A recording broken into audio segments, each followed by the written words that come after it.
In die Bybel vind ons baie interessante karakters, en Judas was een van hulle gewees. En het ons nie 'n les of twee wat ons moet leer oor Judas in verhouding met Jesus en sy medemens nie? Jy luister na Kort en Kragtig en ek is Fanie Meiburg. Kom ons word kragtig deur die woord. Dit is maandagmôre en ek groet jou. Ja, maandag het mos 'n reputasie, nê? Dit sê die naweek was te kort, die naweek wat moet kom is te ver. Blou maandag, kopseer maandag, moeg maandag. Wat dit ook al is, ek glo jy het 'n goeie maandag wat vir jou voorlê. Vanmôre gesels ek met jou oor behalwe Judas. Johannes 17 vers 12. Nou Johannes 17 gaan oor die gebed van Jesus teenoor die Vader. En hy bid so in vers 12. Jesus sê, toe ek saam met hulle in die wêreld was, het ek hulle in U naam bewaar. Oor die wat U my gegee het ek gewaak. En nie een van hulle het verlore gegaan nie, behalwe die seun van die verderf, sodat die skrif vervul sou word. Behalwe Judas, dis waar ek met jou gesels vanmôre. Jy weet, hierso sê Jesus in hierdie gebed, dat hy almal geïmpakteer het, almal geleer het, en versorg het, en beskerm het, na die beste van sy vermoë. En almal het positiewe resultate getoon, as ek dit so kan noem, behalwe Judas. Nou vir alle ouers en leiers, predikante, kinderherders, jeugwerkers, onderwysers en onderwyseresse en rehabilitasiesentrumwerkers, wil ek 'n les of twee uit Judas se lewe saam met Jesus met jou deel vanoggend. En ek wil nie hê jy moet vanoggend se woord eensydig of negatief insien nie, maar wat wil die Here dalk vanmôre vir jou sê? Nommer 1. Kyk na die verhaal van Judas. Julle ken mos vir Judas. Nommer 1 wil ek vir jou vanmôre sê.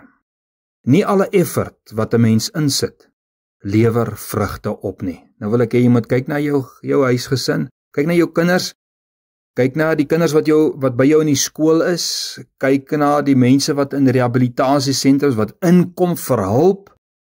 Nie alle effort wat 'n mens insit, lewer vrugte op nie. Kyk na Judas se lewe. Tweedens, die vrug wat 'n mens verwag en die vrug wat gelewer word, is dalk nie bevredigend nie. Is dit so? Kyk na die verhaal van Judas, kyk na jou kind, kyk na jou gemeentelede, kyk na ensovoorts. Die vrug wat 'n mens verwag en die vrug wat gelewer word, is dalk nie bevredigend nie. Wat leer Judas ons ook? Jesus het lief gebly vir Judas. Jesus het geweet wie hy was en wat hy sou doen, en tog het Jesus hom nie verwerp nie. Ek wil hê, sit jouself in daardie skoene van Jesus teenoor die een wat hom nie gehoorsaam was nie, wat hom verwerp het, wat hom verraai het, wat hom verloon het. Jesus het lief gebly vir Judas.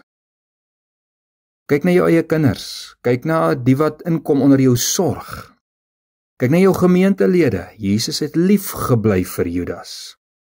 Al het Jesus geweet, hierdie man gaan 'n slegte draai vat in sy lewe.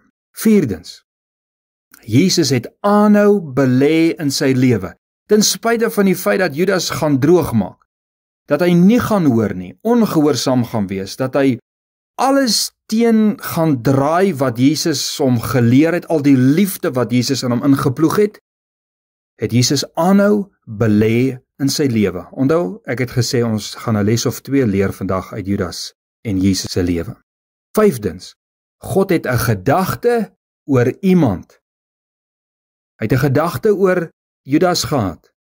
En dit maak nie saak hoe jy en wat jy belê nie. Daardie persoon se funksie en einddoel is deur God bepaal en dit sal so wees. Want die skrifte het alreeds gesê hoe Judas gaan uitdraai. Met ander woorde, daar was reeds 'n tipe van 'n bepaling.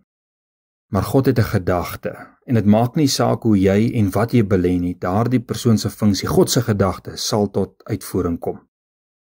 En hoekom sê ek so? Want Jeremia 1 vers 5 sê, voordat jy in die moederskoot gevorm was, het ek jou geken, sê God. So hang 'n bietjie net vas in hierdie gedagte. Dis hoe God ons ken. Voordat ons tot konsepsie en geboorte gekom het, weet God reeds. So God het 'n gedagte oor iemand, en dit maak nie saak hoe jy probeer in 'n rigting indruk, iemand in 'n rigting probeer indruk nie. God het 'n plan, God het 'n doel, God het 'n funksie, en dit sal so uitwerk. So wat is ons wagwoord vandag? Getrouheid. Bly getrou in wat jy doen. Jesus sê in sy gebed tot die Vader, ek het hulle, die wat U my gegee het, bewaar. Ek het oor hulle gewaak. Met ander woorde, Jesus het alles in sy vermoë gedoen sodat die skrif oor elkeen se lewe in vervulling sou gaan. Moenie tou opgooi nie. Moenie jy besluit dat jou efforts nutteloos is en tot geen vrug sal wees nie, want hoe weet jy? Ons weet dalk nie wat die uiteinde van ons efforts gaan wees, soos wat Jesus oor Judas geweet het nie. Maar laat ons getrou bly. Onthou, ek sê nie dat almal wat anders is, Judasse is, en dat hulle einde die verderf is nie. Dis nie my gedagte nie. Ek gebruik hom bloot as 'n voorbeeld om te sien hoe kosbaar Jesus een van sy stoutste, ontrouste, ongehoorsaamste, disloyaalste kinders behandel het. Soms het ons almal sulke kinders in ons huise, sulke gemeentelede, mense wat in rehabilitasiesentrums inkom. Dink gou vir een oomblik voor ek jou groet vir hierdie week. As jy geweet het hoe elkeen sou uitdraai, jou kinders en gemeentelede en almal wat onder jou leierskap is, jou studente. As jy geweet het hoe elkeen van hulle sou uitdraai soos wat Jesus geweet het, sou jy al die effort insit wat Jesus ingesit het. Sou jy liefgebly het, sou jy omgegee het, sou jy aangehou saai het, aangehou gee het, aangehou verdraai het. As jy geweet het die een waarin jy sou belê, gaan sleg en verkeerd uitdraai. Dink 'n bietjie hieroor. Laat Heilige Gees jou lei in liefde en in getrouheid oor die wat God in jou hand gegee het. En Here, vanmôre bid ek vir my broers en susters, medebroers en susters in die Here, en ek vra Here, ons benodig genade, ons benodig U gesindheid, wanneer ons vanoggend na ons kinders en na al die kyk wat U in ons hand gesit het. Geef vir ons wysheid, en ek bid vanmôre die seën, die vrede en die beskerming van U oor U kinders vir hierdie week. Amen.